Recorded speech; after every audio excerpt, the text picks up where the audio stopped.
When you look at the accomplishments that John's had, like obviously John has paid you a lot of credit. He calls you the greatest heavyweight of all time, greatest UFC heavyweight of all time. Do you feel like there is a mutual respect there with you and John? Yeah, 100%. I think he's a great fighter, and I think he feels the same about me. And we're not gonna feel the same way once we touch clothes, but I mean, we know it's gonna be a show. We're putting on a good show. And Damon Martin here with former UFC heavyweight champion Stipe Miocic. We are just 2 weeks away from the return at UFC 309 Madison Square Garden, New York. Stipe, how is everything? How excited are you to finally get back in there and do the damn thing? It's been been a while. I'm excited. I've been waiting for it, and I feel great. I wish I was here already. What was this last year like for you? Because obviously you were weeks away from fighting John last November, and then you get the word that he's got a torn pectoral muscle. They're going to delay the fight, and then we hear he's ready, he's not ready, timing, and then obviously to rebook it in November. So what's this last year been like for you to go that close to a fight and then have it fall apart and then wait another year? I mean, yeah, it sucks. It's part of the game. We all get hurt. I mean, it is what it is. I'm glad he's healthy, and let's get it out there and have some fun. Was there I know we heard rumors that like after John got hurt, UFC, Dana White had said very publicly, like, we didn't want to disrespect Stipe by saying, hey, step in on a short notice opponent.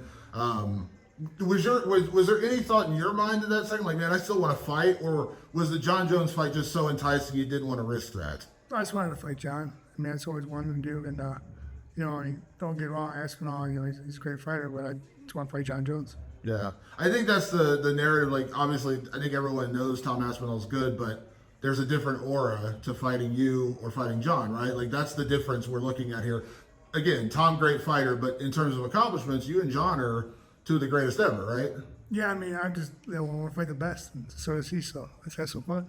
What did you think of John? I mean, we've only seen him once at heavyweight. It was a super quick fight, but what did you think of him at heavyweight with that fight with Cyril Gane? I was right there. I was front row. He did what he was supposed to do. He got the win. I didn't see much because he didn't go that long. But he did everything he was supposed to and got the win.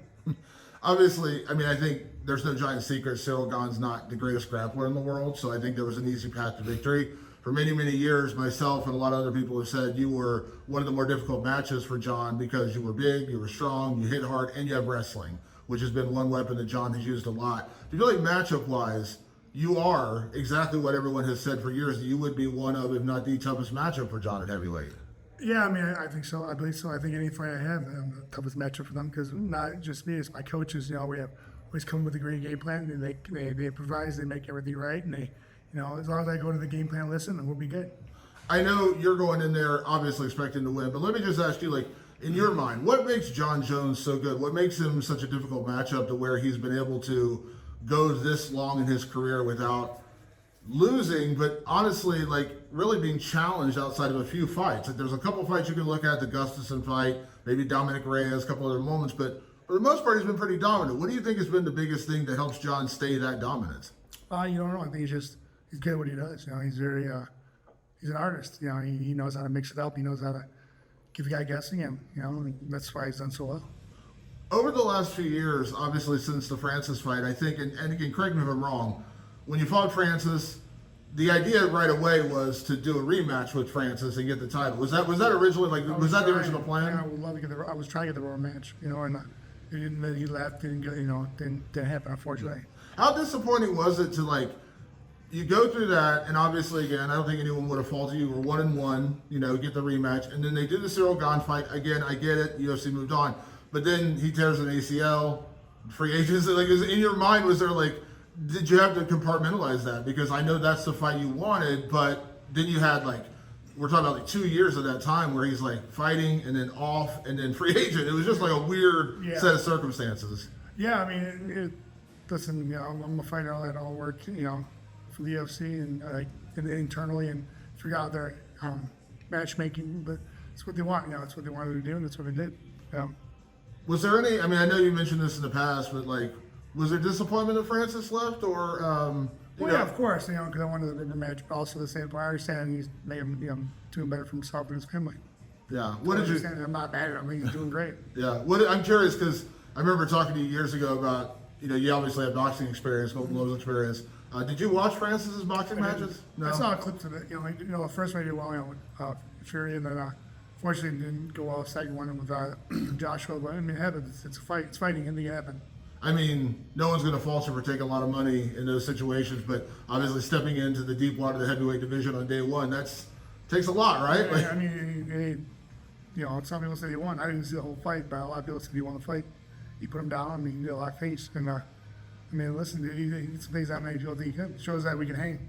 Yeah, absolutely. I know, like, Jon is the focus, but do you think it's safe to say the Francis fight probably is just the one you're just going to have to let go because of the... Oh, yeah. Listen, I'm okay with letting go. I get it.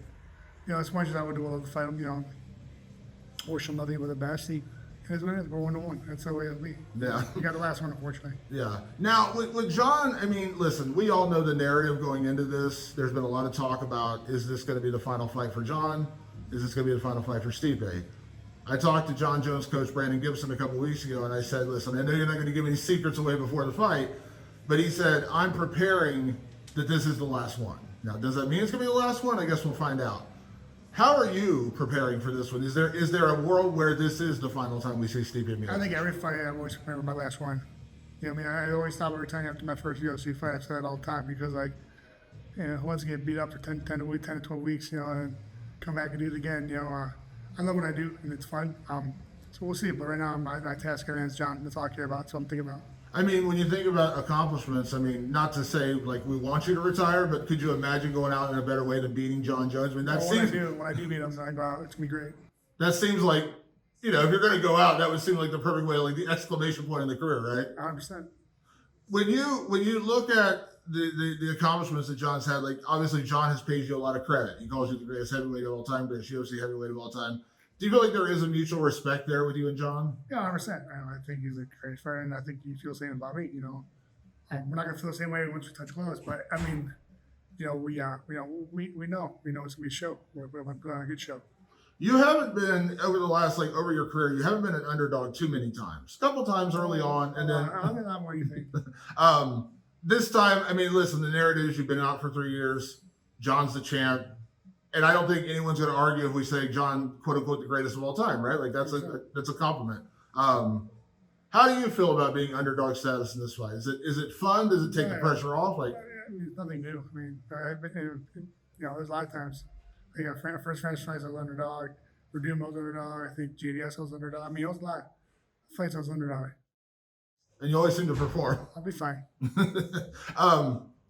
I know you, like, what's funny is early in your career, I remember you used to be super active on social media, on Twitter. Stipe's funny tweets were one of my favorite things, but you're not really active on social media much these days. But I'm curious, have you heard the narrative of people saying, why is Stipe getting this fight? Like, why are we seeing Jon and Stipe? What do you say to the critics who say, like, it should be Aspinall, it should not be Stipe? It was my choice. It's the fight I wanted, and UFC gave it to me. They didn't have to, they gave it to me. Do you appreciate that, like, when they've talked about this, that, like, Dana has said many times, I know you and Dana have had ups and downs, I think it's maybe a little bit. But he said that this is what you deserve. Like, this is a deserved fight. Do you feel like this is a career accomplishment, getting this fight? Like, it's not necessarily that you've won 9 in a row or anything. Like, this is Jon Jones, the greatest of all time, Stipe Miocic, the greatest heavyweight of all time. Like, there's a reason why this fight is happening. Yeah, I believe so. I think people want to see that. I think a lot more people want to see the fight than why I fight Aspinall. What do you make? I know you're not thinking about him, but what have you made of Tom Aspinall's rise? He's tough, man. It's hard. Like big boy, but what people want, he knocks people out. Dana said, I think it was last week, he said, whoever wins, Jon Stipe, I'm confident they'll fight Tom Aspinall. Now, I know your focus is Jon Jones and only Jon Jones, but has that thought even crept into your mind? No. All I'm caring about is November 16th. That's all I'm thinking about it. That's all I'm worried about. I hear it a lot from Matt Brown, who I do a podcast with. He says when he fights on Saturday, Sunday doesn't exist to him. He's ready to go in there and die. I know that sounds dramatic, but do you kind of approach it the same way? Like when we talk about the future, retirement, whatever it is. I don't worry about it. I worry about Saturday. That's what I care about. That's the main objective. After I'm done, then I can worry about it once it's over with. But right now, November 16th is all I'm worried about. It's all I care about. It's all I've been training for. Yeah. You fought every style of fighter during your career. You fought long-range strikers. You fought powerful guys. You fought wrestlers. You fought grapplers. Would you consider Jon Jones the quote unquote toughest matchup, or the maybe the hardest puzzle to solve just because of who Jon Jones is? Oh yeah, sure, I guess. But I think every fight's your hardest fight because it's a new guy, it's a different style. Because yeah, one fight you're fighting, I was fighting Francis, the next fight I was fighting DC. I mean, it's like totally different. 180, and so it just depends. I think I think every fight's your hardest fight. And, definitely everyone has a puzzle you guys got to figure it. Everyone has tendencies, you got to figure them out. We talk about like the noise of people, the criticism, somebody saying like, oh, this shouldn't happen. You notice the fighters. Now I looked this up before we talked. Almost every fighter that's talked about this fight said it's a 50-50 fight. People know you. People respect you and say, Tom Aspinall said it's a 50-50 fight. Maybe he leans a little bit one way, but it's a 50-50 fight. Do you feel like that is the people who understand the fight game, the people who know the fight game, realize this is not, oh, it's just Jon's going to win. This is a legit hard fight to pick. This is not an easy fight to pick. Like the fighters seem to know. Yeah, I mean, I'm glad, because I feel the same way. I don't think it's 50-50. I think it's more towards me. But yeah, I mean, yeah, I think so. I mean, listen, I don't listen to anything else. I used to when I was younger. When I started, I was like, why would you say that? Like, how dare you? Like, I was a little sensitive. But I really stopped caring anymore. I don't care what anyone says. I really don't care. One thing I always was curious about when Jon came to heavyweight and light heavyweight. I don't want to sound like I'm disrespecting light heavyweight because light heavyweight is very good. But I said there's a difference. Heavyweight there's a reason why it took you to defend the title as many times as you did to break the record, because it's just hard to win this many times at heavyweight. And I said that's something that, as good as Jon has been, heavyweight power is different. Mm-hmm. One mistake and fight is over. I mean, last fight, right? I just watched on the way up there. I rewatched the Verdun fight. You're backing up, clip him, and he drops. And on paper it doesn't look like the biggest punch, but timing and heavyweight. In his first fight, as you mentioned, we didn't really see much. I mean, there was a little bit of exchange. It went to the ground, got the guillotine, and it's over.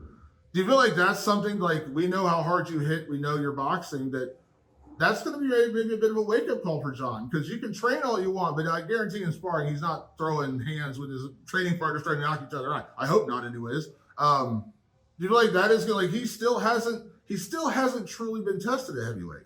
No, I don't think he has. But I mean, he's saw the best in the world. So, but I'm different. And you'll find out. I'm going to touch that chin. Told you that. And obviously, you also have the wrestling background, which is something that, of course, Jon comes from as well. Do you feel like there's no area where you can't match Jon Jones? No, definitely. I think just like I said, I'm the best coach in the world. We work on everything. We work on every situation, and I think that. We'll be ready. I know we'll be ready because, I have the best coach in the world. I wouldn't be here today if it wasn't for them. Are you a video study guy? Yes. I'm curious, I know this sounds like a weird question. What is your favorite Jon Jones performance? I think he wins all of them. So, there's fights, he'd be great, and other fights that were close. It just depends. Probably the ones that were close that, find a way to win. That's what you do, because sometimes there's another fight and you just shitty fight, and it's fucking bang bang, and you find a way to win. That's all that matters. There's the argument that a lot of times in Jon's career, like when he's had opponents that he's supposed to beat, he's been less focused. Maybe the Gustafsson fight originally, maybe Dominic Reyes, even Anthony Smith. I don't think there's any doubt he's going to be 100% prepared for you. He's talked about this for so long. I imagine that's what you want. You don't want any excuses. You want the absolute best Jon Jones we've ever seen. Yeah, of course. I don't want any excuses, of course. I'm not going to give any excuses. I'm playing my ass off. I'm here to fight. I'm here to win. I'm going to win. Everyone knows famously outside of fighting, you're a family man. How many kids do you have now? I have two.